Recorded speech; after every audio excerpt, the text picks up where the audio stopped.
Ajjamaar kafuune kabajamtootaa fi jaallatamtoota hordoftoota maatii Muhaa Niwusii akkam jirtan nagaan keenya kan jaalalaa onneerraa madde bakkuma jirtanitti isinaa ga'u jenna daawwattootaa fi hordoftoota maatii Muhaa Niwusii qophii keenya ammaaf qabanne kaan isinitti mo'ana Muhaa Oromooti ammaduma sagantaatti nu waliin turaan afeerraa keenya gamanumaan viidiyoo keenya laayik sheer gochuusin dagatinaadha.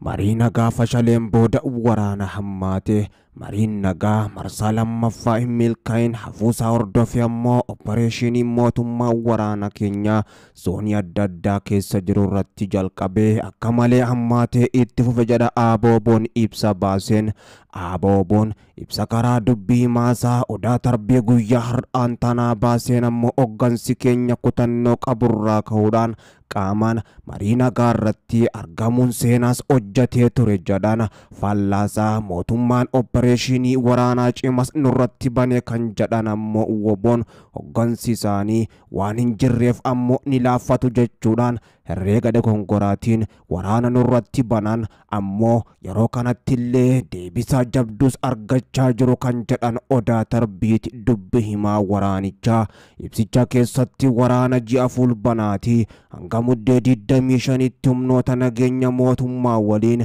kutaalee Oromiyaa adda addaa keessatti gaggeesseen kan ibseeru hoggaa ta'u magaalota Finfinneetti dhihoo jiran kan akka Duukaam, Maqee, Tulluu, Bolloo fi ammoo kan keessatti humnoota mootummaatii waliin wal loluu hime Abooboon ibsa baase kanaan waldhabdeen kun mariin dhumuu qaba kan jedhan ammoo deetaan ministeera nagaa duraanii amma hidhaman obbo Taayyee Dandahaadha. Waraanni waggootaan dura fagoorra ture lixaa fi kibba Oromiyaadha. Erga Finfinnee jalatti ammoo wal loluurra gahamee waraanaan xumuramus hin danda'amu jedhanii turan. Mootummaan Itoophiyaa fi Abooboon marsaa lamaaf Tanzaaniyaatti marii nagaa gaggeessanis waliigalteerra osoo hin gahin afanii jiru. Mariin kun ammoo jiraattoota naannichaattis abdii guddaa uumee ture. Haa ta'u malee mariin marsaa duraas ta'u ammoo lammaffaa yeroo eegalu opereeshinii mootummaadhaan hidhattoota WBO irratti gaggeessu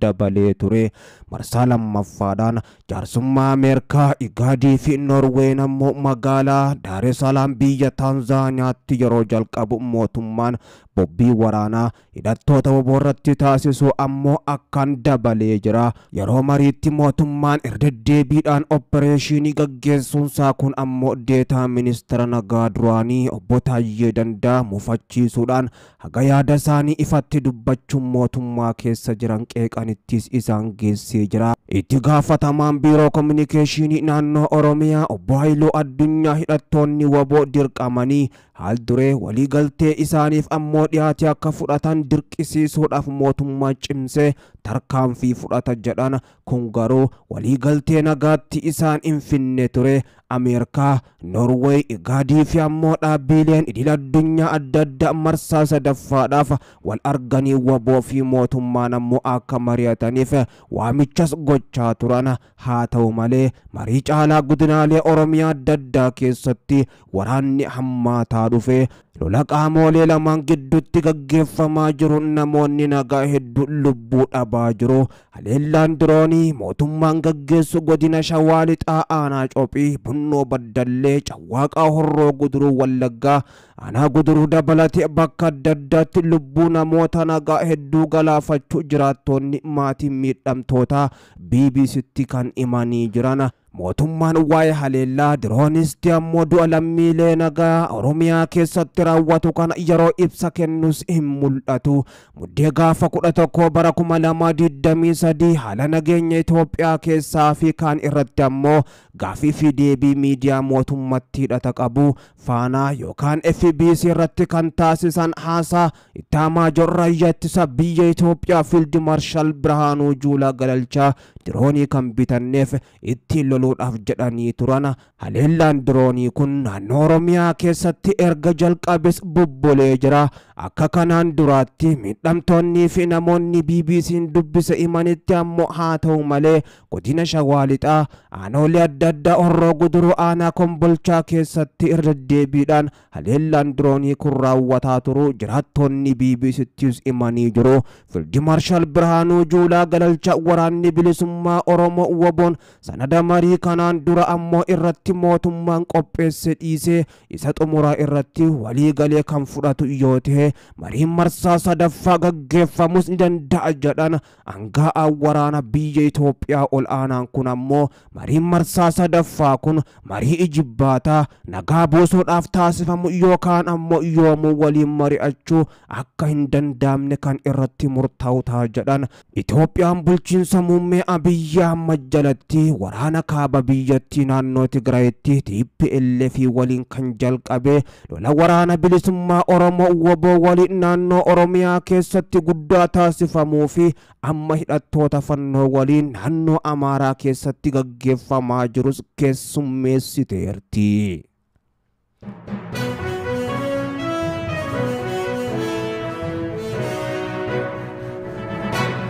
Waraanni guddaan guutuu Oromiyaa keessatti mootummaa Abiyyi Ahmadii fi waraana bilisummaa Oromoo WBO gidduutti gaggeeffamaa jiru jabaachuudhaan yeroo itti fufee jiru kanatti ammoo Horroo Guduruu Wallaggaa, Kaaba Lixa Shaggar, Mogor Adaa Bargaa fi bakkoota hedduutti waraanni bilisummaa Oromoo WBO'n seenaa hojjechuudhaan waraana Jeneraal Bireedhaa akka baala mukaatti harcaasuun injifannoo gurguddoo gonfatee humnoota isaanii heddus booji'ee mul'isee jira. Waraanni bilisummaa Oromoo WBO'n lola guddaa Horroo Guduruu Wallaggaa keessatti gaggeessaa tureen injifannoo qofa gonfachuu otoo hin taane ammoo mootummaan Abiyyi Ahmad akka barumsa argatuttis adabuudhaan humnoota isaan addunyaaf barbaachisaadha waraanni Itoophiyaa jedhan kan akka Fiild Maarshaal Jeneraal Bireefaa ammoo afaan qabachiisuudhaan humnoota isaanii hedduu barbadeessee hedduu booji'uudhaan meeshaalee gurguddoo madfii dabalatee akkasuma gama biraatiin ammoo RPG mortaraa fi dishqaa qawweewwan danuu irraa booji'uudhaan humnoota mootummaa Abiyyi Ahmad kan ittiin dhaadachaa turte biyyattiin salphisuudhaan mootummichas kokkee qabuu itti fufee jira. Kana qofa otoo hin taane waraanni bilisummaa Oromoo WBO'n lola guddaa Kaaba Lixa Shaggar Mogor keessatti ammoo sa'aatii 6 walitti dhaabuudhaan humnoota mootummaa waliin gaggeesseen konkolaataa oraalii 2 ammoo humnoota mootummaa barbadeessuudhaan qawwee danuu dhibbootaan lakkaa'aman humnoota mootummaa akka baala mukaatti harcaasuudhaan dikee Oromiyaa gochuus kan beeksise ammoo hedduu isaaniitis booji'ee jiraachuu himee jira. Akkasuma Adaa Bargaa keessattis humnoota mootummaa qabeenya ummata barbadeessaa turan midhaan ammoo haamuudhaan kaan ibiddaan gubaa turanii fi WBO'n as keessa maadheeffataa qabeenyi keessa yookaan midhaan keessa mishiggii WBO'tis tahaa jira jechuudhaan ammoo otoo isaan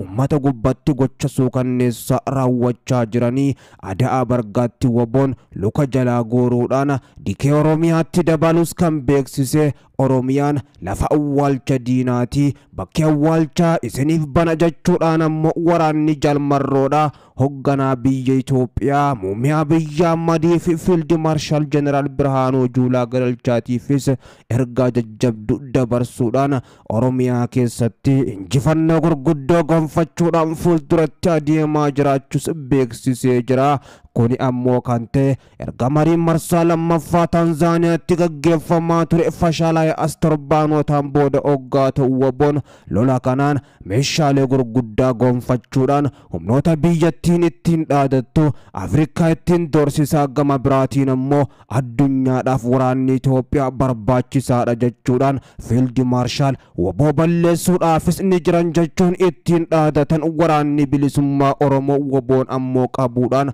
walitti qabeetiis akka ergaa dabarsan gochuudhaan suur-sagaleedhaan mul'isee jira. Lolli ulfaataan Oromiyaa guutuu keessatti lixaa hamma jiddu galeessa akkasuma kibbaa fi hamma baha Oromiyaatti gaggeeffamaa yeroo jiru kanattis hawaasni idil addunyaadhaan waamicha dabarsaa jiruun gara marii marsaa sadaffaatti dhufuu akka qaban WBO'dhaa fi mootummaafis ammoo ergaa jajjabduu dabarsaa kan jiru. Mootummaan waraana bilisummaa Oromoo WBO rukutee gara marii walitti fiduudhaaf akka jiru erga dhaadatee humnoota isaa kumoota kurnaan lakkaaman jiddu galeessa akkasuma ammoo lixaa fi kibbatti bobbaasus waraanni bilisummaa Oromoo WBOn kanaaf injilbiifadhu kan jedhe humnoota mootummaa danuu isaanii luka jalaa guuruudhaan jilbiifachiise mootummichaas ammoo ajabjachisiisuudhaan sabicha abdiitti hore diina naasisuudhaan imala bilisummaa jalqabes galmaan gahuudhaaf akka jiru waraanni bilisummaa Oromoo